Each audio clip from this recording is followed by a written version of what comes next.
What's cracking, everybody? New video. First thing I want to say though is thank you to everyone who's been a subscriber.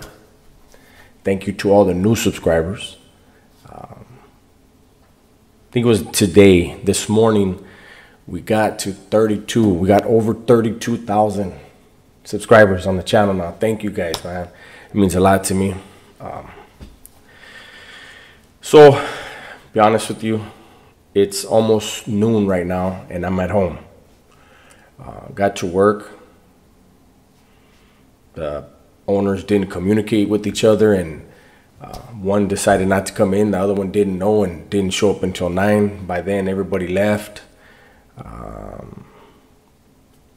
And so here I am today doing this video with you because I gotta make some money. So you guys see the title on the thumbnail. Today's video is about California gangs, the truth about California gangs. Now, you guys know I'm not into glorifying anything. We're just going to speak about a couple things. So the California gangs, for the most part, are very old, very well established, and that's unfortunate, right? What also is unfortunate is it seems as though it doesn't matter what city you're in California. You know, it could be, you know, supposedly the safest city in California, and there's a gang there. And I understand why kids join gangs, right? For the most part, it's growing up in a dysfunctional family, violent family, growing up in foster care. Basically, at the end of the day, it's growing up in an environment where there's trauma.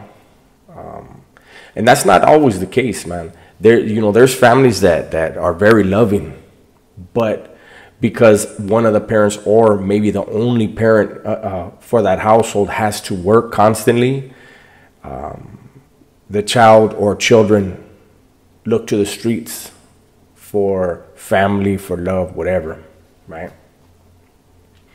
And it's a cycle that's been going on forever. And like I said, unfortunately, in California, you have gangs that are well over 100 years old. And they're still thriving. Are gangs nowadays the way that they were in the 80s, the 90s? No, they're not.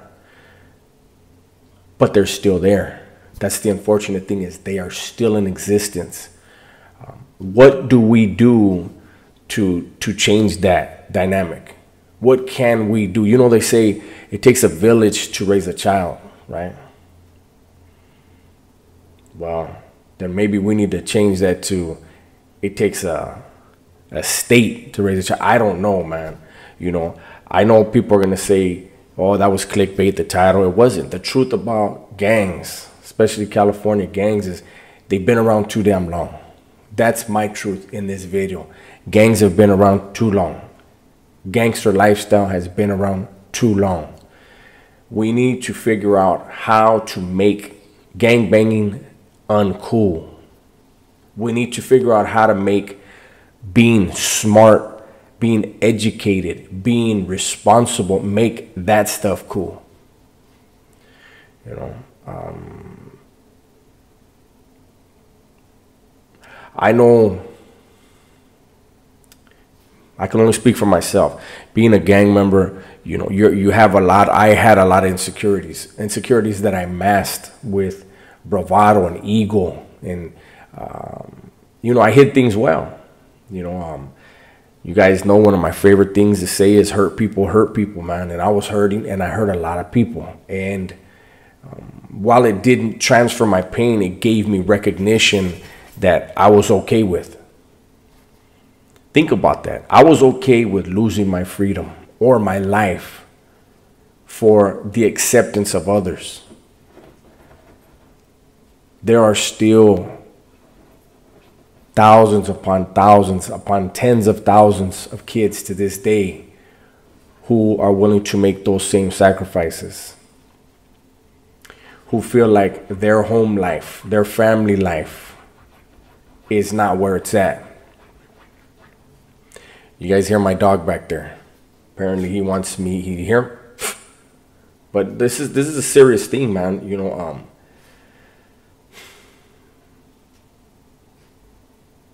prisons out here, prisons across the nation, but I'm from California. So prisons out here in California are full of men praying that their children don't follow in their footsteps. You know, there's people that'll be in the comment section and they'll, you know, this vato soft, all this and that. And that's fine. Think I'm soft all you want. But the people that you look up to that are from your neighborhood, that are doing all day, I promise you, they don't believe anything that you got to say if you got something negative to say about somebody wanting to have a better life for everyone's kids, everyone's children. You got to remember, I sat in that dungeon. You know, the last term I did over 24 years. Before that, as a kid, I went to Hawaii and I did 3 years, 3 months. Before that, I was in group home. I was in camp. You know, juvenile hall. You know, I'm not somebody who sat in school. Unfortunately, I wish I would have been somebody who sat in school and lived my life as a square and, you know, could critique other people. But instead, I lived that life. I know how much misery and pain are involved in that life. I know how much of a sacrifice people are making every day in there just to exist, because it's not a life. It's not living in there. You're just existing. And that's why I do this channel, man. You know, we do not need these prisons to have the ability to warehouse for centuries. Until we change people's minds and the mindsets and get people to understand what's cool and what's not, the doors are always going to be open. There's always going to be a vacancy, and they can always build another prison. That's the reality of California prisons. California gangs and gangs in general. Look at how many barrios, how many gangs, how many hoods have been gentrified now. People died for those streets that now hipsters are walking around in comfortably. You know, there's dudes in prison that had to carry a gun to walk a few blocks, that now people walk around in flip-flops, shorts, sunglasses, and not a care in the world. So anybody who's thinking about that lifestyle, I promise you it ain't worth it. And I know I got a lot of viewers that are inside prison that watch every day, and I know they wish they could make this video. Regardless of what anybody thinks, they wish they could make this video, or at least sit down with their own children and tell them these things. So with that, I'll bring this one to a close. You already know what time it is. Stay safe, stay smart, and tell the ones you love that you love them. I'm out.